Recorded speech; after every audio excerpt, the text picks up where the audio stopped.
नमस्कार दोस्तों, आपका स्वागत है। आज की हमारी कहानी है माँ का स्वाभिमान। हमसे दूर रहो, ये 3 शब्द इतने छोटे और साधारण, लेकिन जैसे सुलोचना जी के पूरे जीवन की ममता, त्याग और उम्मीदों को तहस नहस कर गए। काफ़ी देर तक वह बस स्क्रीन को घूरती रही, जैसे यह कोई भयंकर सपना हो जिसका नींद से जागकर भी सामना करना पड़े। धीरे से उन्होंने जवाब लिखा, ठीक है। यह 3 अक्षर मात्र थे, पर उनके भीतर कई वर्षों का दर्द, झुकाव और प्यार समेटे हुए थे। फिर उन्होंने ठान लिया, अब उनके जीवन में ममता का दायित्व केवल सहारा और समर्थन नहीं, बल्कि अपने आत्मसम्मान का भी हिस्सा होगा। सुलोचना ने बेटी और दामाद के लिए नए घर की ईएमआई रोक दी। 5 घंटे भी ना बीते थे कि फ़ोन की घंटियां बार बार बजी। 30 मिस्ड कॉल्स, हर बार स्क्रीन पर सनाया और सौरभ का नाम चमकता और साथ में अनकहे गुस्से और दबाव की गूंज आती। पर सुलोचना जी अब उस डर और वेदना को झेलने वाली नहीं थी।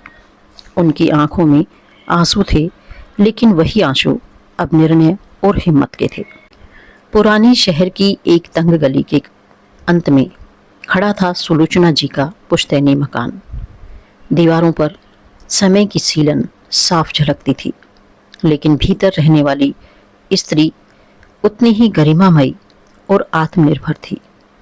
सुलोचना जी एक रिटायर्ड प्रिंसिपल थी। जीवन भर उन्होंने अपने विद्यार्थियों को न सिर्फ पढ़ाया, बल्कि संस्कार भी दिए। उनकी आवाज़ में आज भी वही दृढ़ता थी और चेहरे पर वही तेज, मानो उम्र ने उनके शरीर को झुका दिया हो, मगर आत्मा को नहीं। लेकिन इस तेज के पीछे एक अकेलापन भी छुपा था। पति राजेश जी वर्षों पहले ही दुनिया छोड़ गए थे। अब उनका संसार केवल एक नाम पर आकर ठहर गया था, सनाया। वही इकलौती बेटी, वही उनकी सांसों का सहारा। सुलोचना जी को अच्छी खासी पेंशन मिलती थी। सुलोचना जी ने अपनी ज़रूरतों को छोटा कर दिया और बेटी की ख्वाहिशों को पूरा करने में लगी थी।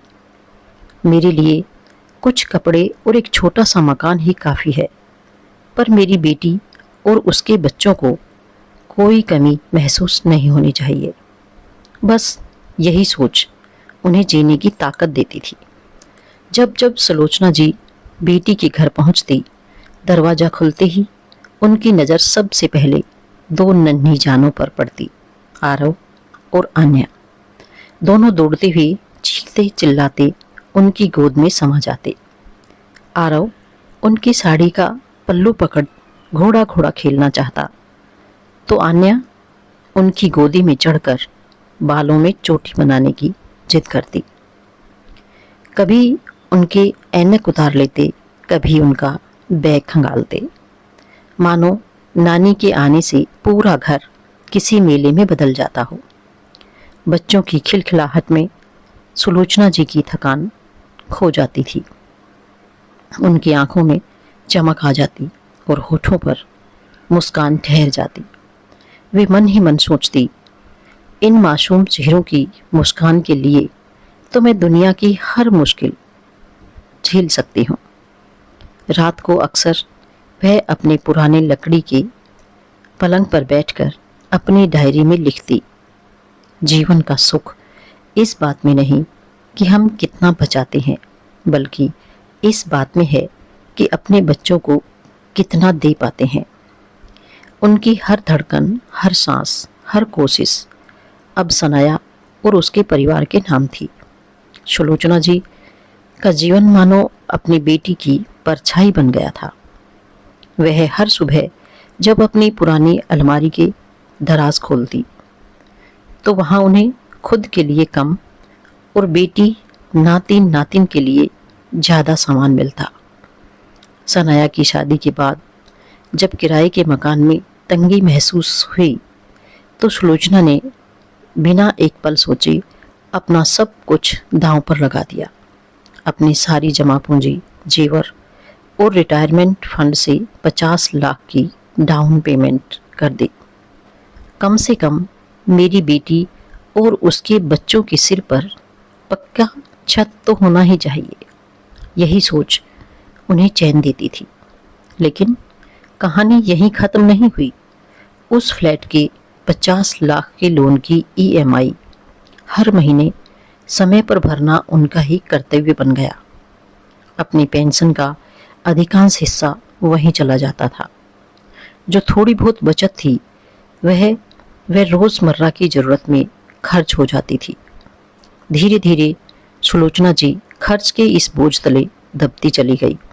और इतना ही नहीं, आरव और आन्या की स्कूल फीस, उनकी किताबें, नए कपड़े, त्योहारों के तोहफे, सब कुछ सुलोचना जी की जेब से ही निकलता। जब कभी बच्चा बीमार पड़ता तो रात दिन अस्पताल के चक्कर लगाती और बिल चुकाने में भी वही आगे खड़ी मिलती। सनाया को यह सब किसी त्याग या उपकार की तरह कभी महसूस नहीं हुआ। उसके लिए यह माँ का फर्ज था। जब भी सुलोचना हल्की सी थकान का जिक्र करती, सनाया मुस्कुराकर कह देती, माँ, आपको और कहाँ खर्चा करना है, हमारे लिए ही तो आप जीती हैं। यह वाक्य सुलोचना के दिल में कहीं चुप जाता, मगर वह चुप रह जाती, क्योंकि उनके लिए बेटी का सुख ही उनकी सांसों का आधार था। उस शाम सुलोचना जी थोड़ी देर के लिए बेटी के घर गई थी। मन में कई दिन से उमड़ता घुमड़ता विचार था, आज कह देना है। दरवाजे पर आरव और आन्या ने फिर उनकी गोद में छलांग लगाई, पर उनके चेहरे पर मुस्कान के पीछे एक गहरी थकान छिपी हुई थी। बैठक में बैठते ही उन्होंने धीमी आवाज में कहा, शनाया, सौरभ, अब मैं तुम्हारी ईएमआई नहीं भर सकती। मेरी भी अपनी ज़रूरतें हैं। मैं उम्र के इस पड़ाव पर पहुंची हूँ जहाँ दवा दारू और अपने घर की मरम्मत ज़्यादा ज़रूरी है, अब और नहीं। शब्द जितने कोमल थे, असर उतना ही तेज पड़ा। सनाया का चेहरा तमतमा गया। उसने मेज़ पर रखा कप झटके से हटाया और तेज स्वर में बोली, क्या मतलब है आपका माँ? इतने साल से तो आप भरती आ रही हैं, अब अचानक बोझ लगने लगा हम पर। सौरभ ने भी चुप्पी तोड़ी। माँ जी, हमें तो उम्मीद थी कि जब तक लोन खत्म ना हो आप हमारी मदद करती रहेंगी। आखिर आपके पास और कोई जिम्मेदारी भी तो नहीं है। सुलोचना ने संयत स्वर में समझाने की कोशिश की। बेटा, वादा तो तुम्ही लोगों ने किया था कि 1 साल बाद ईएमआई तुम खुद संभाल लोगे। मैंने जितना हो सका किया। अब मेरी हिम्मत जवाब दे रही है। यह पहला मौका नहीं था जब सुलोचना और सनाया के बीच पैसों को लेकर तनातनी हुई हो। पहले भी कई बार घर के छोटे बड़े खर्चों पर बात बिगड़ जाती थी। एक दिन जब बच्चों की नई स्कूल ड्रेस और किताबों का बिल आया तो सनाया ने सीधा माँ के सामने रख दिया। माँ, ये 12,000 रुपये भर दीजिए। सुलोचना ने हल्की हिचकिचाहट से कहा, बेटी, इस महीने मेरी पेंशन में से आधा तो ईएमआई में चला गया। अब दवा और बिजली पानी का बिल भी बाकी है। सनाया झुंझलाकर बोली, तो क्या बच्चों की पढ़ाई रुकवा दूं? आपको और कहाँ ज़रूरत है पैसों की? जब अपने नातिन नातिन पर भी खर्च नहीं करोगी तो क्या करोगी इस पैसे का? उस पर सुलोचना का गला सूख गया, पर उसने चुपचाप पैसे निकालकर दे दिए। कुछ दिन बाद आन्या का जन्मदिन था। सौरभ ने अपने घर में पार्टी करने का और दोस्तों को बुलाने की योजना बनाई और घर की सजावट, खान पान, सबका खर्च सीधे सुलोचना जी के हवाले कर दिया। जब उन्होंने कहा, बेटा, ये तुम्हारी घर का उत्सव है, इसमें तुम्हें भी थोड़ा खर्च उठाना चाहिए, तो सनाया ने तीखे स्वर में जवाब दिया, माँ, आप हर जगह गिनाने क्यों लगती हैं? ये घर भी तो आपके पैसों से ही बना है ना, तो खर्च करना आपका ही फर्ज है। कुछ दिन बाद आरव फिर से बीमार पड़ा। डॉक्टर ने बड़ी बड़ी दवाइयाँ लिखी। जब सुलोचना ने सुझाव दिया कि सरकारी अस्पताल से इलाज कराएं ताकि खर्च कम हो, तो सनाया आग बबूला हो गई। माँ, आपको तो बस बचत करनी आती है। हमारे बच्चे किसी सरकारी लाइन में खड़े नहीं होंगे। आपको दवा का खर्च उठाना है तो उठाइए, वरना हमें शर्मिंदा मत कीजिए। ये छोटी छोटी घटनाएं सुलोचना के दिल पर गहरे निशान छोड़ती रही। हर बार वह चुप रह जाती, बच्चों की मुस्कुराहट देखकर अपने आंसू पी जाती, पर धीरे धीरे उन्हें लगने लगा कि वह बेटी की नज़रों में माँ नहीं, सिर्फ एटीएम मशीन बनकर रह गई है। कई महीनों से यह खींचतान चल रही थी, कभी बच्चों की फीस, कभी त्योहार का खर्च, तो कभी ईएमआई। हर बार सुलोचना जी का पर्स ही खुलता, हर बार वे मन ही मन सोचती, बस यही आखिरी बार है, इसके बाद शायद समझेंगे। लेकिन ऐसा कभी ना हुआ। उस शाम हालात अपने चरम पर पहुंच गए। सुलोचना जी ने हिम्मत जुटाई और बेटी दामाद को इस बार शक्ति से कहा, अब मैं तुम्हारी ईएमआई नहीं भर सकती। मेरी भी अपनी ज़रूरतें हैं। मेरी उम्र दवाइयों और आराम की मांग करती है, ना कि लगातार बोझ ढोने की। शब्द शांत थे, मगर जैसे ही हवा में तैरकर कमरे तक पहुंचे, सनाया का चेहरा लाल पड़ गया। क्या कह रही हैं आप माँ? आप सोच भी कैसे सकती हैं कि हमें बीच रास्ते छोड़ देंगी? आपके पास और कौन सा बोझ है? सौरभ ने भी समर्थन किया। माँ जी, यह घर आपने लिया है, पर अब इसे चलाना आपकी ही जिम्मेदारी है। हम अपनी कमाई से कैसे इतना सब भरें? सुलोचना जी का दिल बैठने लगा, पर उन्होंने दृढ़ता से जवाब दिया, सौरभ, यह घर मैंने खरीदा है, मेरी जमा पूंजी और मेरी ईएमआई पर खड़ा है। अब वक्त है कि तुम दोनों इसे संभालो। मैं बूढ़ी हो रही हूँ, मेरी ताकत खत्म हो रही है। लेकिन यह सुनते ही सनाया आग बबूला हो उठी। बस बहुत हो गया माँ, आपको पैसों का हिसाब देने की ज़रूरत नहीं है। अगर आज ईएमआई नहीं भरी तो समझ लीजिए इस घर में आपकी कोई ज़रूरत नहीं है। यह कहते हुए उसने झटके से माँ का हाथ पकड़ा और दरवाजे की ओर धक्का दे दिया। सुलोचना लड़खड़ा कर गिरी, माथा चौखट से टकराया और खून की हल्की बूंद उनके झुर्रियों वाले चेहरे पर बह निकली। बच्चे सहम कर रो पड़े। सौरभ खड़ा देखता रहा, पर कुछ बोला नहीं। उसकी चुप्पी ने सुलोचना को बेटी के धक्के से भी गहरा जख्म दिया। जमीन पर बैठी बैठी उन्होंने धीरे से कहा, धन्य हो बेटा, आज समझ आ गया कि तुम्हें मेरी ममता की नहीं, सिर्फ मेरा पैसा चाहिए। उस पल उनकी आंखें आंसुओं से नहीं, बल्कि जागे हुए आत्मसम्मान से भरी थी। वे धीमी चाल से उठी और बिना एक शब्द और कहे अपने पुराने मकान की ओर लौट आई। सुलोचना जी के मन में जैसे एक भारी पत्थर हट गया हो।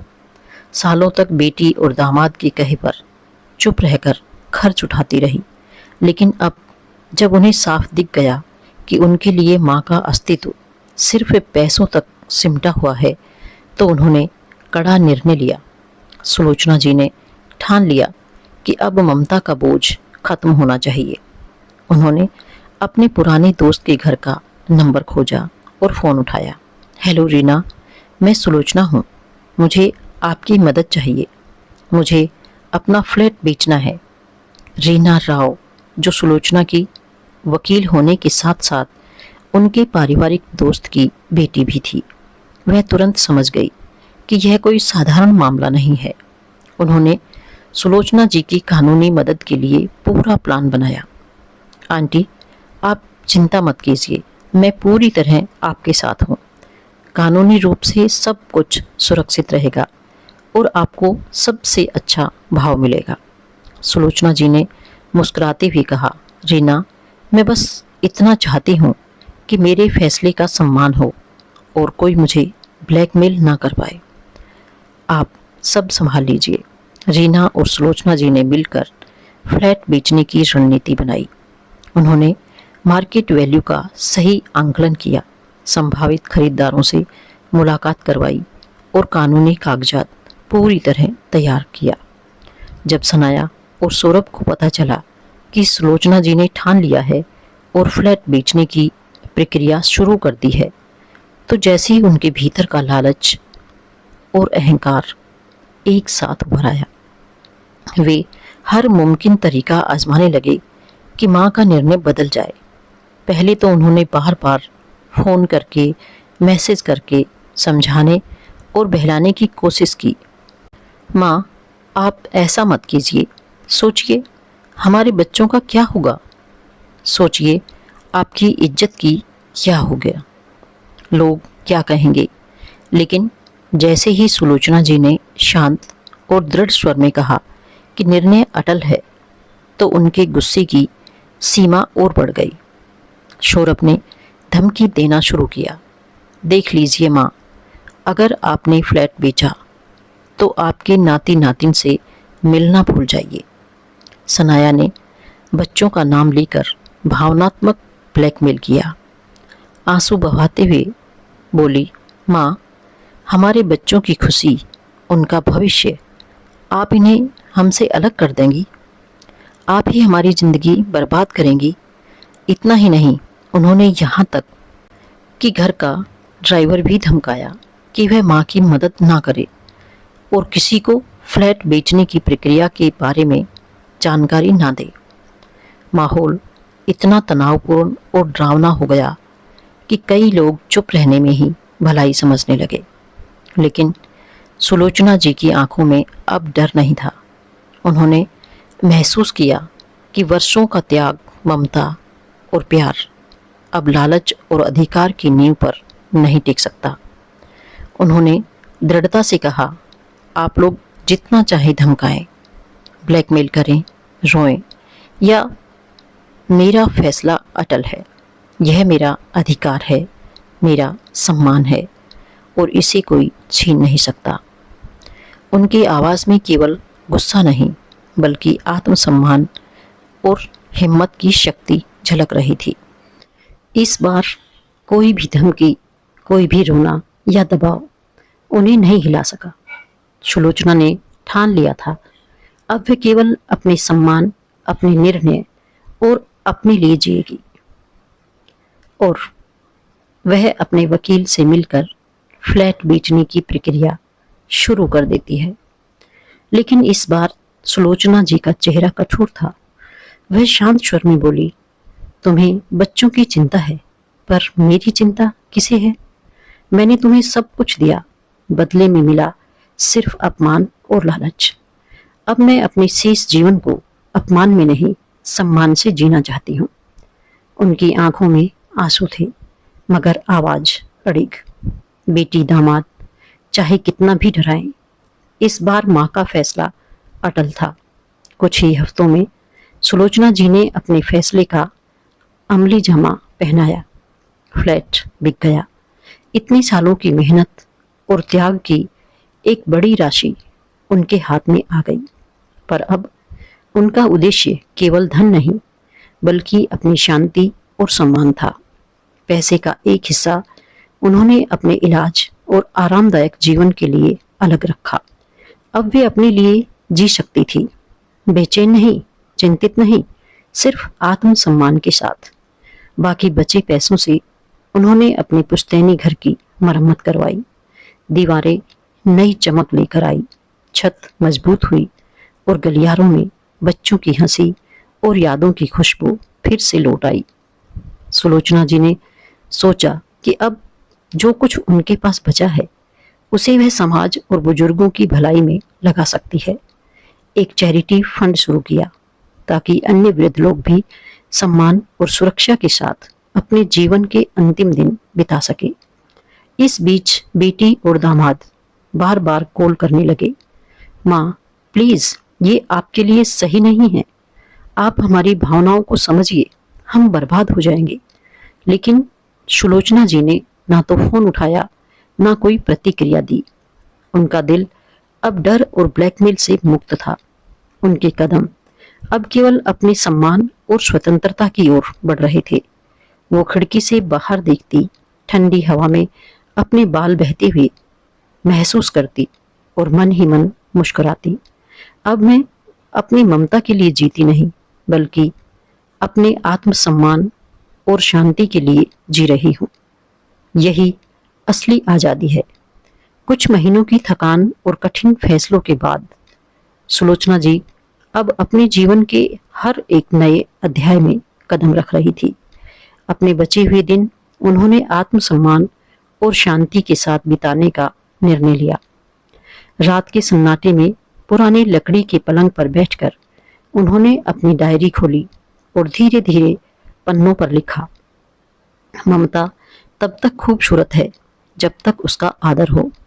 जिस ममता को बोझ हो और अधिकार समझा जाए, वहां त्याग की कोई कीमत नहीं रहती। अब मैं अपनी ममता से नहीं, बल्कि अपने सम्मान और जीवन से जुड़ी हूँ। अब मैं जीने के लिए जीती हूँ, किसी के दबाव और लालच के लिए नहीं।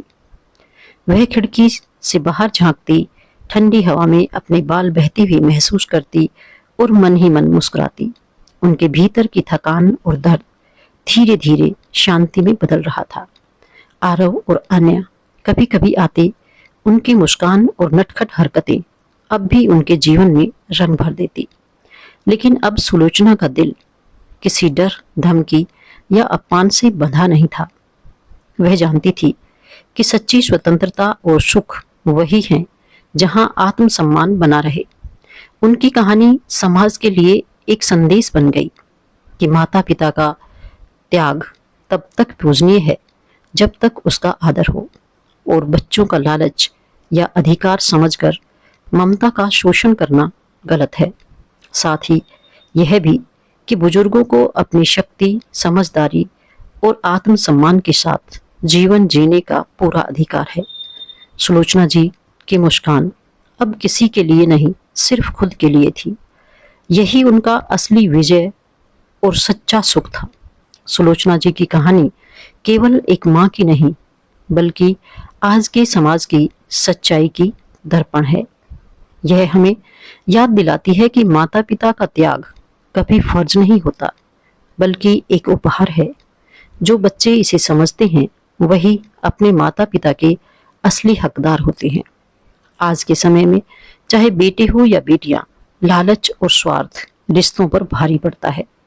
कई बार वही बच्चे जिन्हें माता पिता ने जीवन भर प्यार और समर्थन दिया, उनके त्याग का फायदा उठाने लगते हैं। लेकिन सुलोचना जी की तरह एक जागरूक और आत्मसम्मानी माँ यह साबित कर सकती है कि खुद का सम्मान और आत्मनिर्भरता सबसे ऊपर है।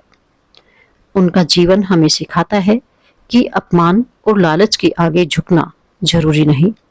सम्मान और शांति के लिए कदम उठाना ही असली साहस है। सुलोचना जी ने अपनी ममता और त्याग का मूल्य समझा, पर सबसे बड़ा मूल्य उन्होंने अपने आत्मसम्मान और स्वतंत्रता को दिया। और यही कहानी का सबसे शक्तिशाली संदेश है। तो दोस्तों, यह थी हमारी आज की कहानी। आपको कैसी लगी कमेंट करके जरूर बताएं। और यदि आप मेरे चैनल पर नए हैं तो इसे सब्सक्राइब करके बेल आइकॉन को जरूर दबाएं, ताकि आने वाली वीडियो का नोटिफिकेशन आपको मिलता रहे। धन्यवाद।